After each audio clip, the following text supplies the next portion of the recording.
Hello students, welcome to this video session. और आज के इस वीडियो सेशन में हम 30 जनवरी 2019 के इम्पोर्टेंट एडिटोरियल्स की बात करेंगे। जो पहला एडिटोरियल हम डिस्कस कर रहे हैं उसका नाम है थिंक यूनिवर्सल बेसिक कैपिटल। ये जो think universal basic capital editorial है, ये हिंदू के एडिटोरियल पेज पे आया था। और अगर आपको इसे अपने जनरल स्टडीज़ के पेपर में फिक्स करना हो तो आप इसको जनरल स्टडीज़ पेपर 2 और पेपर 3 के सिलेबस में रीड कर सकते हैं। पेपर 2 में it can be read under the heading government program and policies, और जनरल स्टडीज़ पेपर 3 में आप इसको इंडियन इकोनॉमी का पार्ट मान सकते हैं। इस आर्टिकल के कंटेक्स्ट की बात करें तो ये जो आर्टिकल है इसका कंटेक्स्ट वही पुराना कंटेक्स्ट है जो 2017 के इकोनॉमिक सर्वे के बाद से काफ़ी न्यूज़ और चर्चा में रहा है। उसका नाम है universal basic income supplement. Last year जो 2017 का इकोनॉमिक सर्वे लॉन्च हुआ था, उस पर्टिकुलर इकोनॉमिक सर्वे में पूरा एक चैप्टर डेडिकेट किया था यूनिवर्सल बेसिक इनकम सप्लीमेंट को, और उसके बाद से universal basic income supplement has become the talk of the town. ठीक है, तो ये जो आर्टिकल है यूनिवर्सल बेसिक इनकम सप्लीमेंट के ऊपर बात करते हुए ये इस्टेब्लिश करेगा कि जो यूनिवर्सल बेसिक इनकम मॉडल है ये it will not be sufficient, ये काफ़ी नहीं रहेगा to solve the fundamental problem of India's economy. चलिए अगले सेक्शन में जो ऑथर हैं वो बात करते हैं the poor state of Indian poverty. वो कहते हैं कि देखिए जो इंडिया में ओवरऑल ह्यूमन डेवलपमेंट है उसको बहुत सारे इकोनॉमिस्ट दुनिया के कंपेयर करते हैं सब सहारन अफ्रीकन कंट्रीज़ के बराबर। सब सहारन अफ्रीकन कंट्रीज़ वो कंट्रीज़ हैं जहाँ पे ह्यूमन डेवलपमेंट नाम की कोई चिड़िया नहीं है।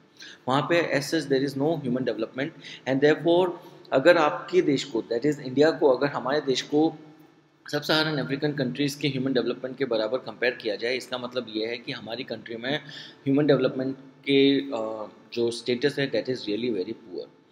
हमारे जो आसपास के सब कॉन्टिनेंटल नेबर्स हैं जैसे पाकिस्तान हो गया, भूटान हो गया, म्यांमार हो गया, श्रीलंका हो गया, they all are performing better than India in terms of human development growth. And particularly अगर सेक्टर की बात करी जाए तो हेल्थ और एजुकेशन सेक्टर में इन कंट्रीज़ का जो डेवलपमेंट और ग्रोथ रेट है वो इंडिया के कंपेरेटिवली काफ़ी ज़्यादा है। हमारी जो इकोनॉमिक ग्रोथ है उसका जो बेनिफिट है वो पुअर को नहीं पहुंच पा रहा, जो कि हमारी पॉपुलेशन का काफ़ी बड़ा हिस्सा है। And the poor are in the form of poor farmers, landless rural labourers, और बहुत सारे लाखों की संख्या में और करोड़ों की संख्या में वो सारे वर्कर्स जो कि लो पेइंग फ्लेक्सिबल एम्प्लॉयमेंट में काम करते हैं। कहाँ पे? Informal and unorganised sector of Indian economy. Alright, तो इन सारी चीज़ों का, इन सारी प्रॉब्लम्स का जो सॉल्यूशन दिया जाता है वो सारे इकोनॉमिस्ट को आप 3 ग्रुप में डिवाइड कर सकते हो। पहले वो इकोनॉमिस्ट आते हैं जो कहते हैं कि देखिए इंडिया में जो पॉवर्टी है वो धीरे धीरे कम हो रही है और काफ़ी अच्छी तरीके से कम हो रही है, और जो प्रेजेंट सिचुएशन है इट इज़ गोइंग गुड। तो वो कहते हैं कि जो अभी प्रेजेंट ट्रिकल डाउन अप्रोच है उसको चलने दीजिए। फिर दूसरे सेट ऑफ इकोनॉमिस्ट कहते हैं कि अगर आपको इंडिया की इन सारी प्रॉब्लम्स को एलिमिनेट करना है तो गो फॉर मोर प्राइवेटाइजेशन। और जो तीसरे सेट ऑफ इकोनॉमिस्ट आ रहे हैं आज की डेट में वो कहते हैं कि अगर आप universal basic income supplement roll out करते हो इंडिया की पुअर को तो सिचुएशन विल बिकम बेटर। चलिए इन तीनों सॉल्यूशंस को एनालाइज करते हैं ऑथर अगले सेक्शन के अंदर। और पहले जो सॉल्यूशन है that is follow the trickle down approach, उसको एनालाइज करते हुए ऑथर कहते हैं कि ये जो इकोनॉमिस्ट हैं जो ट्रिकल डाउन अप्रोच और स्टेटस को स्टेब्लिश करने की बात करते हैं, वो सारे के सारे इकोनॉमिस्ट स्टैटिस्टिक्स के साथ जगल कर रहे हैं। मतलब वो स्टैटिस्टिक्स के साथ खिलवाड़ कर रहे हैं और वो बताते हैं कि हर चीज़ में वो स्टैटिस्टिक्स को सामने लाके ये स्टेब्लिश करते हैं कि Indian economy is doing quite well और बहुत सारी जॉब्स क्रिएट हो रही हैं। ऑलराइट, और स्टैटिस्टिक्स की बात करते हुए वो कहते हैं कि इंडिया की जो पॉवर्टी है it has reduce greatly. Alright, so अगर हमारी पॉवर्टी लाइन एस्टिमेशन के हिसाब से देखा जाए तो जहाँ पे आज से 15-20 साल पहले इंडिया में number of poor was as high as 38%, वो आज की डेट में सिर्फ 20% रह गया है। ऑलराइट, सो उनके हिसाब से जो स्टैटिस्टिक्स वो शो करते हैं उनके हिसाब से जो स्टेटस को है वो काफ़ी अच्छा है, और अगर सिचुएशन ऐसे ही प्रिवेल करती रही तो आने वाली कुछ सालों में इंडिया की पॉवर्टी काफ़ी हद तक रिड्यूस हो जाएगी। ऑलराइट, फिर भी वो कहते हैं कि गवर्नमेंट को फोकस करना चाहिए एजुकेशन, हेल्थ केयर और इनफॉर्मल एंड अनऑर्गेनाइज सेक्टर को, लेकिन the present approach is good. So ये सेट ऑफ इकोनॉमिस्ट हैं वो कहते हैं the present status is good, let's carry with it. Alright, जो अगले सेट ऑफ इकोनॉमिस्ट हैं वो कहते हैं कि अगर आपको सिचुएशन को इम्प्रूव करना है तो आपको मोर प्राइवेटाइजेशन यानी ज़्यादा प्राइवेटाइजेशन करना पड़ेगा। ऑलराइट, वो कहते हैं कि जो गवर्नमेंट है वो it is not capable enough, government capable नहीं है to provide adequate focus on human development. वो कहते हैं कि आप मोर और मोर प्राइवेटाइजेशन करिए पब्लिक सर्विसेज में, तभी एक क्वालिटी, एक फेयर कॉम्पिटिटिव सर्विसेज प्रोवाइड करी जा सकेंगी to the lower rungs of the population. Alright, these are the economist जो रोनाल्ड रीगन की बात को फॉलो करते हैं, and Ronald Reagan himself said that government is not the solution, government is the problem. And ये सारे के सारे इकोनॉमिस्ट को हम एक ग्रुप में क्लासीफाई करते हैं और उस ग्रुप को बोलते हैं laissez faire group. Alright, so these all economist talk about laissez faire state, मतलब let the market determine the prices and the quantity of the services. लेकिन ये काफ़ी हद तक स्टैब्लिश करी जा चुकी है ये बात, दैट जो प्राइवेट सेक्टर है it is structurally not design to provide affordable public services. Affordable public services on an basis of equity can only be provided by the government. Okay, so private sector गरीब आदमी की तरफ नहीं देखता, और private sector का सिर्फ एक पर्पज होता है, दैट इज़ प्रॉफिट मैक्सिमाइजेशन। और मिल्टन फ्रीडमैन ने भी ये स्टेब्लिश कर रखा है कि जो प्राइवेट सेक्टर है it does not go for social activities, it only go for maximising the profit, and therefore privatisation is not a solution. Privatisation किसी भी प्रकार से सॉल्यूशन नहीं है इंडिया की पॉवर्टी का। चलिए, जो तीसरे सेट ऑफ इकोनॉमिस्ट हैं वो बात करते हैं about the universal basic income supplement. ये कहते हैं कि देखिए, जो अभी प्रेजेंट सिचुएशन है इंडस्ट्रियलाइजेशन का, उससे ये चीज़ साफ साफ स्टैब्लिश होती है कि जो स्ट्रक्चरल फोर्सेस आ रही हैं ग्लोबल इकोनॉमी के अंदर, उसकी वजह से वेजेस घटती जा रही हैं और उसकी वजह से एम्प्लॉयमेंट इनसिक्योर होता जा रहा है। ये देखा जा रहा है कि बहुत ही ज़्यादा ऑटोमेशन की तरफ दुनिया चल पड़ी है। बहुत ही ज़्यादा ऑटोमेशन की वजह से बहुत सारे एम्प्लॉयज़ हैं उनको नौकरी से बाहर निकाल दिया जाता है। कम एम्प्लॉयज़ चाहिए, उनका काम भी कम हो गया, जिसकी वजह से उनके वेजेस और उनका एम्प्लॉयमेंट दोनों इनसिक्योर हो गए हैं। देखिए, ये जो इनसिक्योर वेजेस और इनसिक्योर एम्प्लॉयमेंट है उसका डायरेक्ट इम्पैक्ट जो टेक्नोलॉजी और जो कैपिटल ऑनर्स हैं उनके ऊपर पड़ेगा। जब लोगों की तनख्वाह कम हो जाएगी, जब लोगों के पास में एक सिक्योर एम्प्लॉयमेंट नहीं होगा, तो लोगों का कंजम्पशन रिड्यूस हो जाएगा। जब लोगों का कंजम्पशन रिड्यूस होगा तो जो मैन्युफैक्चरिंग होगी उसके प्रोडक्ट को कोई खरीदने वाला नहीं मिलेगा, and ultimately what will happen, ultimately the owners of the industry and ultimately जो कैपिटल ओनर्स हैं दे विल सफ़र।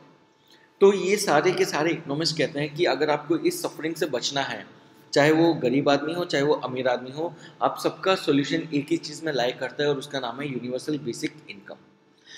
ये जो यूनिवर्सल बेसिक इनकम है it will be provided by everyone to the every citizen of the country, चाहे वो अंबानी हो, चाहे वो इस देश का सबसे गरीब नागरिक हो। It will be provided similar to everybody, and the beauty of this universal basic income lies in the fact कि इसके अंदर किसी भी प्रकार से एक्सक्लूजन एरर नहीं आएगा। It will not include the massive political question कि ये जो यूनिवर्सल बेसिक इनकम है ये किसको प्रोवाइड करी जाए। ऑलराइट, ओके, नाउ ऊपर से एक और इसका बेनिफिट है कि it will set aside the challenges that the government is facing in providing services such as education, health, food, etc. Alright, so that is the basic tenet of universal basic income supplement कि लोगों को पैसा दे दो और लोगों को अपने आप डिसाइड करने दो कि उनको क्या चाहिए। अब बात करते हैं कि what is the approach offered for the universal basic income। इस पर्टिकुलर सेक्शन में जो ऑथर हैं वो डिस्कस करते हैं कि देखिए, जो universal basic income supplement model India में प्रपोज किया जा रहा है वो actually universal basic income model नहीं है। उस मॉडल का असली नाम है quasi universal basic rural income, that is QUBRI। जो हमारे यूनिवर्सल बेसिक इनकम मॉडल के प्रोपोनेंट्स हैं इंडिया में, जैसे कि former chief economic adviser Arvind Subramanian, वो कहते हैं कि आपको यूनिवर्सल बेसिक इनकम सप्लीमेंट दो, लेकिन सिर्फ पुअर पॉपुलेशन को दो। और इंडिया में सबसे ज़्यादा पुअर कहाँ है? रूरल एरियाज़ में। So let us first roll out the universal basic income supplement only to the rural people. Now this particular scheme that is proposed by Arvind Subramanian, ये यूनिवर्सल नहीं है। क्यों यूनिवर्सल नहीं है? पहली चीज़ है कि ये एक्सक्लूड करेगा ऐसे लोगों को रूरल एरियाज से जो कि पॉवर्टी लाइन के जस्ट ऊपर रह रहे हैं, that is not so poor in rural areas. It will result into a very messy question of social exclusion error। इसमें exclusion error आ जाएगा। Apart from that, ये उन पर्टिकुलर लोगों को भी नहीं कवर करेगा जो अर्बन एरियाज में रहते हैं और बहुत ही पुअर कंडीशन में रहते हैं। ऑलराइट, सो दिस पर्टिकुलर जो universal basic income model Indian economist suggest कर रहे हैं to implement it only in the rural areas is not a universal model and it's not actually a very good model to be implemented with. It is simply designated as a simplistic universal basic income model which will not solve the fundamental problem of our economy. Alright, देखिए हमारी economy में एक unavoidable solution की जरूरत है, और वो unavoidable solution है कि हमें अपने इंस्टीट्यूशंस को स्ट्रेंथन करना पड़ेगा। जो स्टेट इंस्टीट्यूशंस हैं उनको स्ट्रेंथन करना पड़ेगा ताकि जो हमारी सर्विसेज हैं उनको आप प्रॉपरली डिलीवर कर पाएँ। With strengthening of the institution of the state, following public services can be delivered that includes public safety, justice, basic education and health. तो सबसे पहली जो प्रॉब्लम हमें रिजॉल्व करनी है वो है strengthening of India's state institution delivery mechanism.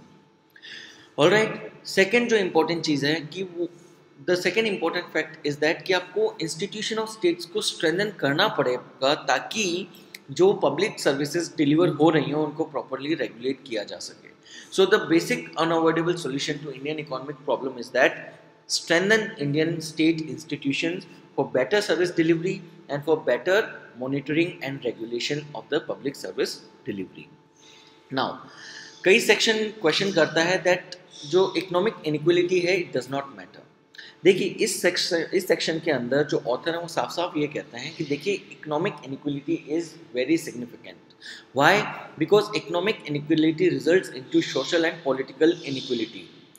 वो लोग बाग, those people with more wealth, they can change the rule of the game. Alright, जो economically बहुत ही strong है, वो socially और politically भी बहुत strong हो जाते हैं.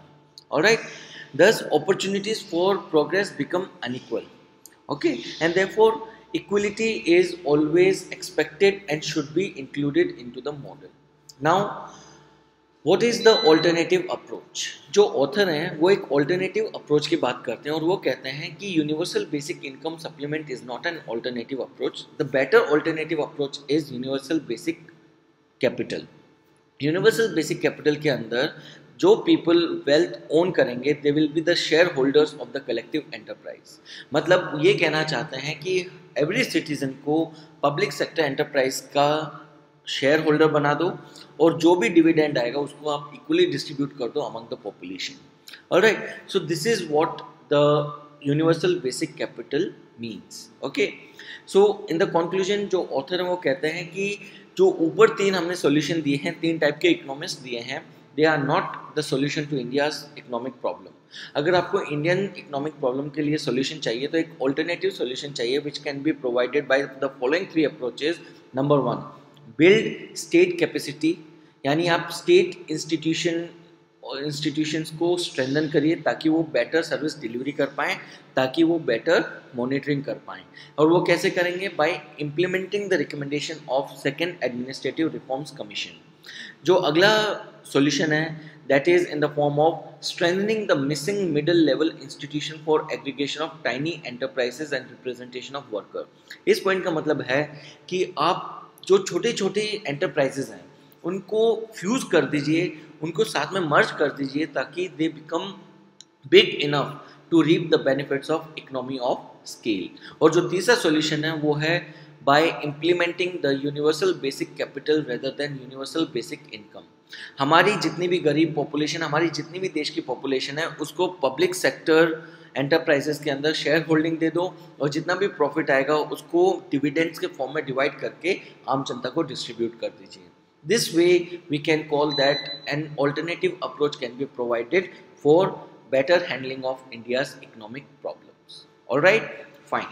चलिए अब अगले सेक्शन की बात करते हैं। जो अगला आर्टिकल हम डिस्कस करेंगे उसका टाइटल है waste to energy plants that use solid waste as feedstock pose threat to environment.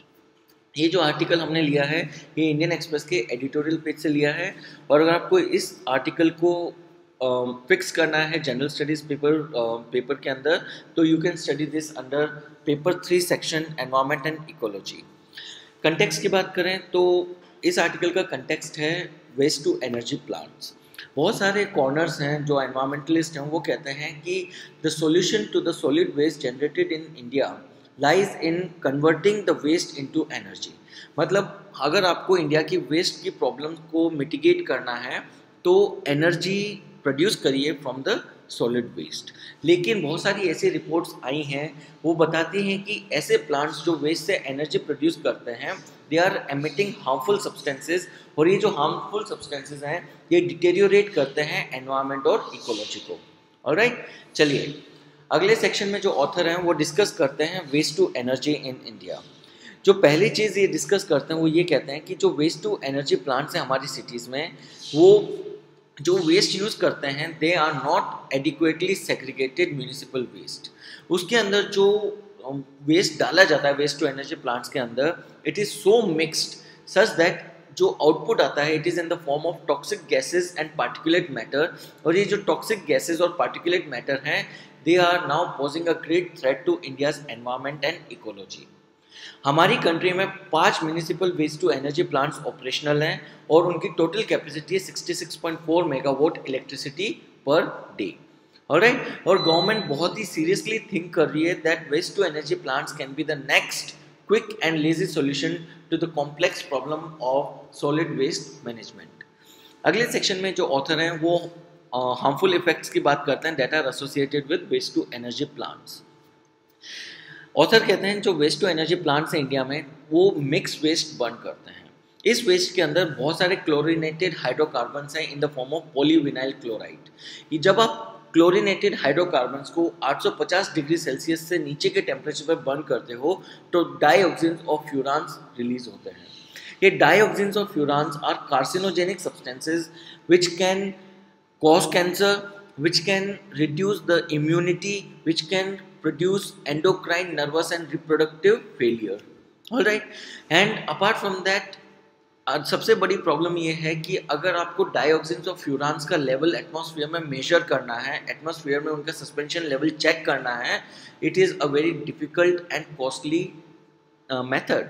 Alright, apart from that ये भी ऑब्जर्व किया गया है कि हमारे जो वेस्ट टू एनर्जी प्लांट्स हैं उनके अंदर एक्टिवेटेड चारकोल यूज़ नहीं किया जाता जो कि डाइऑक्सिन ऑफ फ्यूरान्स और मर्क्यूरी एमिशंस को रिड्यूस करता है, उनको एमिशन से हटा देता है। ऑलराइट, सो एक्टिवेटेड चारकोल भी यूज़ नहीं किया जाता। और ये भी स्टडीज़ ने रिवील किया है कि अगर आप सॉलिड वेस्ट मैनेजमेंट को प्रॉपरली बर्न करो even at adequate and optimal conditions, a large amount of gases that include mercury vapor and lead compounds are still released into the atmosphere. Apart from that, कम से कम 30% residue in plants के अंदर बच जाता है in the form of bottom ash as well as particulate matter which is a serious pollutant to air and water. Alright, now जो western countries हैं वहाँ पे जो दुनिया रहती है, जो वेस्टर्न कंट्रीज़ के अंदर जो पॉपुलेशन ऐसे वेस्ट टू एनर्जी प्लांट्स के बीच में रहते हैं, even they have been reported with higher levels of cancer and other illness। और इस वजह से जो वेस्टर्न प्रोग्रेसिव कंट्रीज हैं even they are phasing out waste to energy plants in their respective country. वहीं पे इसके उल्टा India is now more and more getting enchanted, more and more they are thinking कि ये जो वेस्ट टू एनर्जी प्लांट्स हैं they are solution to India's solid waste management issue. चलिए अगले सेक्शन के अंदर जो ऑथर हैं वो डिस्कस करते हैं what are the issues that are associated with proper operation of waste to energy plants. इस पर्टिकुलर सेक्शन के अंदर वो ये कहते हैं कि देखिए जो सॉलिड वेस्ट मैनेजमेंट रूल्स हैं वो कहते हैं कि जो पॉलीविनाइल क्लोराइड है इसको आप 2018 अप्रैल से पहले फेज आउट कर देंगे from the incinerators, but it is really very difficult and it is almost impossible to identify and remove polyvinyl chloride beverage labels. Alright, और ख़ास करके जब आप मिक्स्ड वेस्ट स्ट्रीम्स को लॉन्च करते हैं तो वहाँ से आप पॉलीविनाइल क्लोराइड को रिमूव कर ही नहीं सकते। इसकी वजह से सॉलिड वेस्ट मैनेजमेंट रूल्स 2016 की जो गाइडलाइन है कि आप इंसिनरेटर से पीवीसी को 2018 अप्रैल से पहले रिमूव कर देंगे, वो पॉसिबल हो ही नहीं पाया। अपार्ट फ्रॉम दैट जो नेशनल ग्रीन ट्रिब्यूनल है उन्होंने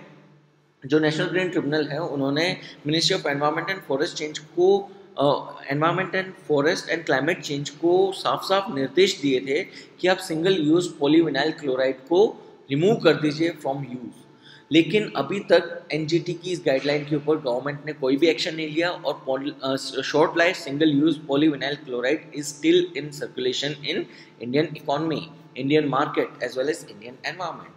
अपार्ट फ्रॉम दैट जो वेस्ट टू एनर्जी प्लांट्स हैं वो बहुत ही ज़्यादा इनएफिशिएंट हैं। जो म्यूनिसिपल वेस्ट है इंडिया में, it is having a very big component of biodegradable wet waste, जिसकी वजह से कम 60 से 70% जो टोटल वेस्ट है उसमें मॉइस्चर कंटेंट होता है, और उसकी वजह से बहुत ही ज़्यादा सीरियस एफ्लुएंट्स निकलते हैं वेस्ट टू एनर्जी प्लांट से। Apart from that, because of the high moisture content, हमारा जो वेस्ट है उसकी कैलोरिफिक वैल्यू भी बहुत ही ज़्यादा कम है। ऑलराइट, अपार्ट फ्रॉम दैट, जो इंडियन हाउस होल्ड है वो अपना ट्रेडिशनली जो अपना कचरा कूड़ा होता है वो कूड़े वाले को डिस्ट्रीब्यूट कर देता है, कबाड़ी वाले को डिस्कार्ड कर देता है। इसकी वजह से जो हमारा वेस्ट, जो म्यूनिसिपल वेस्ट प्रोड्यूस होता है, उसकी कैलोरिफिक वैल्यू बहुत ही कम है। ऑलराइट, इसकी वजह से waste to energy plants are really inefficient and are highly pollution creators. Okay, now in the last section जो ऑथर हैं they are talking about some suggestions. तो ऑथर कहते हैं कि देखिए, जो इंडिया की सॉलिड वेस्ट मैनेजमेंट पॉलिसी है, इसको प्रॉपरली इम्प्लीमेंट करते हुए वेस्ट और ड्राई वेस्ट को मिक्स होने से रोकना चाहिए। सिर्फ non compostable, non recyclable waste to energy plants में जाने चाहिए, जिनकी कैलोरिफिक वैल्यू कम से कम 1500 किलो कैलोरी होनी चाहिए पर किलोग्राम। अपार्ट फ्रॉम दैट, जो म्यूनिसिपल गवर्नमेंट्स हैं उनको कॉम्पैक्टर्स यूज़ नहीं करने चाहिए। जो कॉम्पैक्टर्स होते हैं वो म्यूनिसिपल कॉरपोरेशंस इसलिए यूज़ करते हैं ताकि वेस्ट कलेक्शन और ट्रांसपोर्टेशन कॉस्ट को रिड्यूस किया जा सके। Compactors do the process of compacting, और कॉम्पैक्टिंग जो होती है वो कंप्रेस कर देती है वेस्ट को, जिसकी वजह से it becomes really difficult to segregate the waste even at the point of production of energy. तो ना वेस्ट सेग्रीगेशन एट सोर्स हो रहा है, ना ही वेस्ट सेग्रीगेशन एट डेस्टिनेशन हो रहा है। ऑलराइट, ऊपर से म्यूनिसिपल कॉर्पोरेशंस को आपको अवेयर कराना चाहिए दैट जो वेस्ट टू एनर्जी टेक्नोलॉजी है वो वेस्टर्न कंट्रीज धीरे धीरे रिड्यूस कर रही हैं। So there is no merit, इसमें कोई फ़ायदा नहीं है कि आप वेस्ट टू एनर्जी को इम्प्लीमेंट करें। ऑलराइट, जब वेस्टर्न कंट्रीज जो कि हमसे काफ़ी एडवांस कंट्रीज हैं, जब वो वेस्ट टू एनर्जी को एलिमिनेट कर रहे हैं, तो why are we adopting it too much. Alright, and lastly, जो वेस्ट टू एनर्जी मेथड जो हम यूज़ कर रहे हैं, it should not be allowed unless we meet the criteria specified by the solid waste management rules 2016. So these are the suggestions that the author is proposing, which must be implemented so that we prevent our environment from further degradation by these plants that are waste to energy plants. So this is the subject matter of the second article. That's all from my side. I hope it was a good learning experience for you. Download the PDF of these two articles from the link given in the description, and also read these articles from the newspaper. So that's all from my side. Have a great day ahead. Take care. Bye.